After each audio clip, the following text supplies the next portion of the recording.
앞서 제가 말씀드렸던 그 이벤트 벌써 한 80여 분의 우리 가족 여러분들이 메일을 보내주고 계시네요.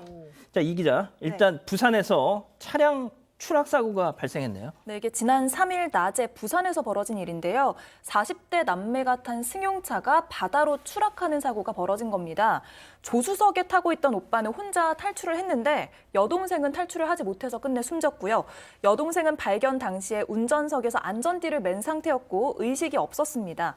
오빠는 이 해경 조사에서 여동생의 운전이 좀 미숙해서 벌어진 사고라고 진술을 했습니다.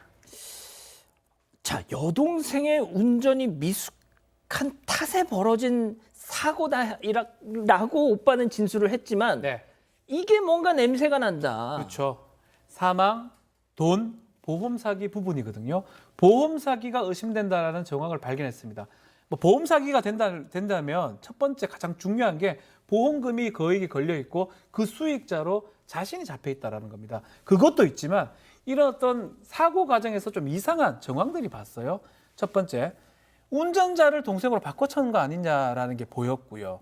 조수석에는 창문이 열려 있어요. 빠져나갈 수 있도록. 그것을 좀 확인했고 지금 제가 말씀드린 동생의 생명보험이 약 6억 원인데 아하. 그 수익자가 오빠입니다. 아, 동생이 아니라. 그렇죠. 그렇기 동생은 어차피 동생이 이제 사망하니까요. 수익자가 최근에 오빠로 변경된 것을 확인한 박 겁니다. 변호사님, 이 동생 숨진 동생이 기혼자였는데 네. 저 보험 수익금이 오빠에게. 오빠로 변경을 시킨 겁니다. 최근에. 아하. 그렇기 때문에 뭔가 이상하다라고 수사기관이 파악한 것입니다. 자, 그런데 이렇게 알쏭달쏭한 상황이었는데 그 사고 장면이 CCTV에 고스란히 찍혔다는 거 아닙니까? 그렇습니다. 지금 운전석에 피해자가 타고 있었는데 실제적으로는 그 항구에 소형차가 딱 들어왔어요. 그런데 운전석에서 남자분이 내린 거예요. 그리고 문을 열고 내린 다음에 문을 연 다음에 저쪽 조수석에 있는 무언가를 끌어당겼다. 이 말은 조수석에 있는 여성분을 운전석으로 옮겨놓은 거죠. 그리고 자기가 돌아가지고 조수석에 탄 거예요. 탔다 내렸다 몇 번을 반복했단 말이에요.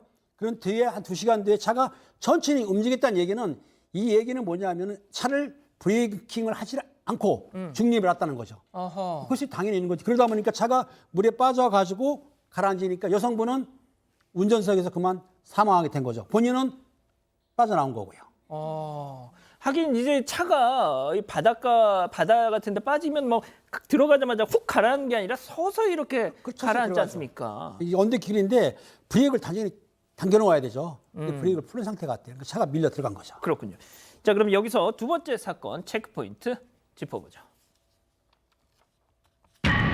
동생은 바다에, 아버지는 강물에. 동생 바다는 지금 말씀드렸는데 아버지는 강물에. 이건 또 무슨 소리예요? 네, 지난해 7월에 이 남매의 아버지가 돌아가셨는데요. 아버지의 차도 강에 이렇게 추락해서 사망을 하신 겁니다. 당시 오빠는 아버지와 근처에서 낚시를 하고 헤어졌는데 아버지랑 연락이 닿지 않는다면서 경찰에 신고를 했고요. 실종 신고를 했었고요. 아버지가 가입한 보험이 1억 원 정도였는데 보험금은 두 남매가 받았습니다. 경찰은 당시에는 타살이나 이제 보험 사기 혐의를 의심할 만한 정황이 없었다 이렇게 밝혔습니다. 자, 그런데 이 아버지 사건이 있잖아요. 사고.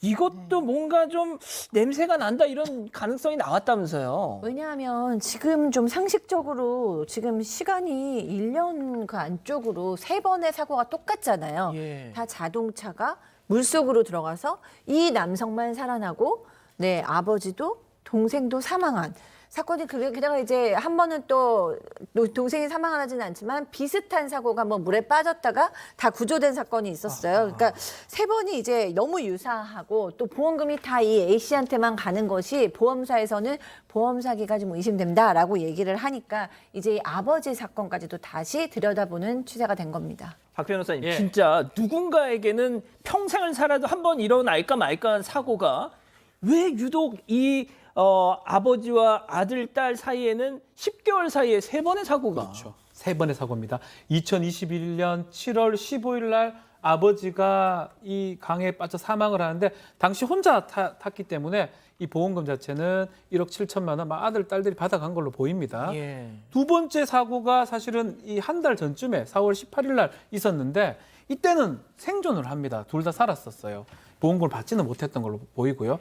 유사하게 한 달 채 안 지난 상황에서 5월 3일 날 이 사고가 발생해서 동생이 사망했거든요. 생명보험금은 이 생존한 A 씨, 오빠가 받아가게 되고 그렇기 때문에 아마 경찰이나 이 보험조사하는 분들이 이런 파악을 합니다. 유사한 사고가 반복되기 때문에 이거는 사고가 아닌 보험 사기의 가능성이 또 계획된 범죄가 아닌가 이렇게 봤던 것입니다.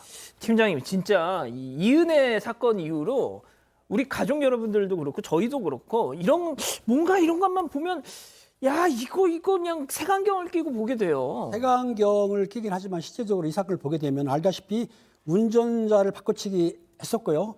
조수석에 문을 내렸지 않습니까? 이건 빨리 빠져나가기 위해서. 그리고 또 생명보험을 자기가 바꿨다는 거 아닙니까? 그리고 제일 중요한 거 두 건의 추락사고 중에 이제 강물 사건인데 한 건은 부친까지 사망해가지고 보험금을 탔지 않습니까? 그러다 보니까 우리 시청자들이 볼 때는 이건 누가 보더라도 계획된 범죄 아니냐, 보험 사기냐. 그런데 이제 보험회사에도 SIU라고 있어요. 보험사기 특별조사관이 있는데 저는 예. 이제 경찰 은퇴하신 분들이 근무를 하거든요. 그분들이 보는 거하고 경찰 수사관이 보는 거로 봐서는 계획된 범죄라고 여러 가지 정황을 봐서는 그렇게 추정이 되는 거죠. 예, 그래도 다행인 건 지금 자막이 나가는 것처럼 보험금이 지급은 안 되고 있는 모양입니다.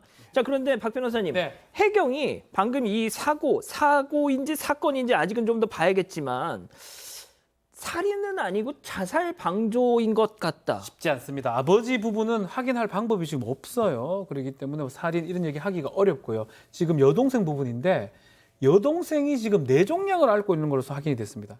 시한부 인상이 있던 걸 보여요.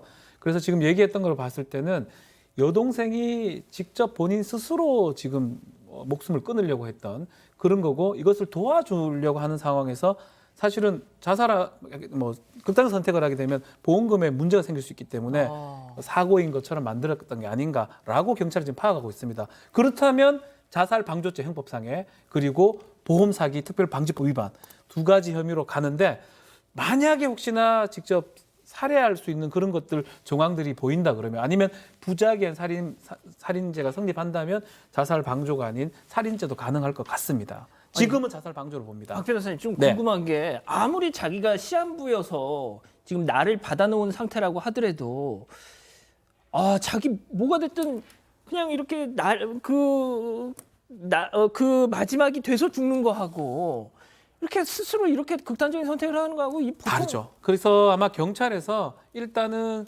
사망한 사람은 얘기를 하지 않습니다. 그렇죠. 그래서 지금 아마 오빠 얘기를 중심으로 아마 조사를 벌이고 있는 것 같고요. 다른 혹시 증거들이 있다 그러면 자살 방조가 아닌 살인죄도 가능할 것 같은데 지금은 일단 요 혐의로 수사를 하고 있고요. 예. 결국 밝혀내야 됩니다. 그럼요. 이건 지금 확인할 수 있는 건 지금 단계에서는 자살 방조로 아니면 보험 사기 정도로 보고 있는데 그 이상이 될지는 좀 지켜봐야 될 것 같습니다. 알겠습니다. 계속 좀 지켜보죠.